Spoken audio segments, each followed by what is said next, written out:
The other day I was talking to a friend of mine who is building a blanket chest similar to this one for his new granddaughter. And he's going to use a gas shock type strut to keep the lid up. And he was asking about how to locate the point on the side of the chest where this thing would need to be attached. And as it happened, I'd been working on a different kind of project here, and I needed a similar sort of thing. So I thought I would do a little demonstration here to show a neat way to do this. So here I've simplified the chest down to just the parts that we need here, and I've got the strut just at it's parallel to the green axis, but it's at an arbitrary location. It doesn't really matter here where that is. The first thing I want to do is make a copy of this thing to show in the compressed position. And so with that selected, I'm going to get the rotate tool, so that's Q, and I'm going to hit the right cursor key, so that locks the cursor direction, or the rotation direction, so it's around a line parallel to the red axis. And then I'm going to hit Control, so that'd be Option on the Mac, and I'm just going to make a copy. Actually, let's put it down here. It doesn't really matter where, we'll have to adjust it anyway. And then I'm going to make this one unique. So when I open it for editing and move these parts, and I'm going to move them in the component's blue direction, I'm going to move that up 5 1/4 because I know that's available from the manufacturer's specifications, but I didn't change the extended copy. So now I've got these two copies, and I want to put the compressed version along with a copy of the little mounting bracket in the sort of roughly in the closed position. At least this bracket will be. And in this case now I'm going to make another rotation around the center of the hinge pin. And I'm doing the copy function thing again because I need a copy of that little bracket, and it's easier to do the rotation in one go. And I'm just coming down here till I get this on green axis inference, and then I can just delete the short one up here because I don't need that. So now I've got these two copies of the strut, one for the closed position, one for the open. Now how do I figure out where these things where is the common point for these two things?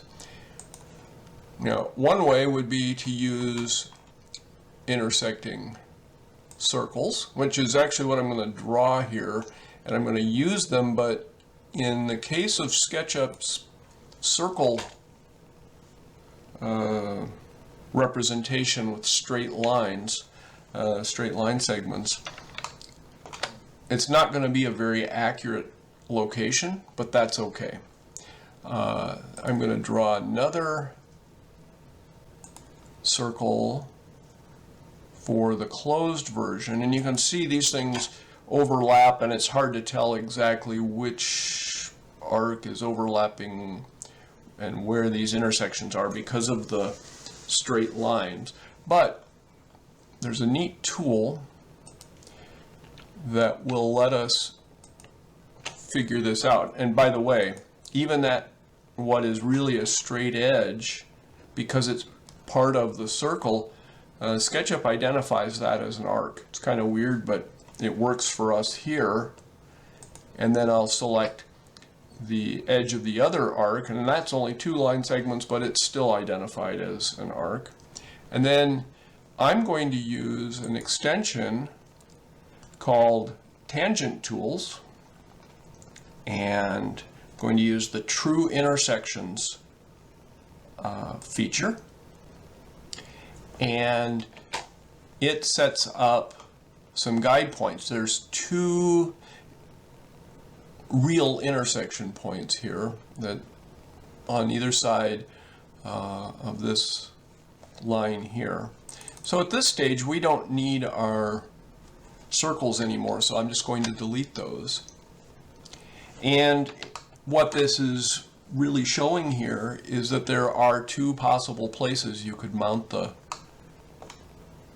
strut.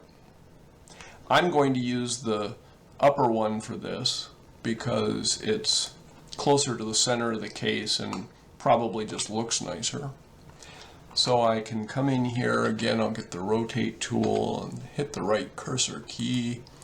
This time I'm not going to make a copy, I just want to come down here and I want to find that center. I'm going to come up here until I get to the guide point,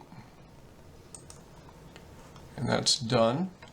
And then I'll do the same thing here. So Q and the right cursor key and around the center there, around the center there. And now if I delete the guides, you can see that I've got those mounting brackets for both of those right there on the same point. So quite simple. Now let's take a look, just for the fun of it, at the other model I alluded to earlier. Okay, so here's a steam engine model I've been working on, and in this case I need to connect this red rod from the governor assembly to the green crank on the steam inlet valve. And the way I'm going to do this is basically the same way. I need a couple of circles, one to represent where the pin on the crank can end up, and the other to indicate where the center of the bushing here can end up. So I'm going to start by drawing a circle, and I'm going to come up here and I'm going to find the center of rotation, and then I'm going to come out here and hover over the edge here and then find that center point. And let SketchUp catch up. This is kind of a heavy model, so sometimes I just happen to hit the autosave thing. Now let's go in here, the same sort of thing. So I'm going to hover over the edge here and then come up here to that center and find the center here, click, and now in this case I'm going to move this circle straight out in the green direction until I intersect the larger circle. And again, I've got a couple of places represented here as the intersections. They aren't exactly in the right location, and again I could use a larger number of sides on my circles and get closer, but getting exactly in the right place would be a huge challenge and probably a lot of trial and error. So instead I'm going to use that tangent tools again. So I've selected my two arcs,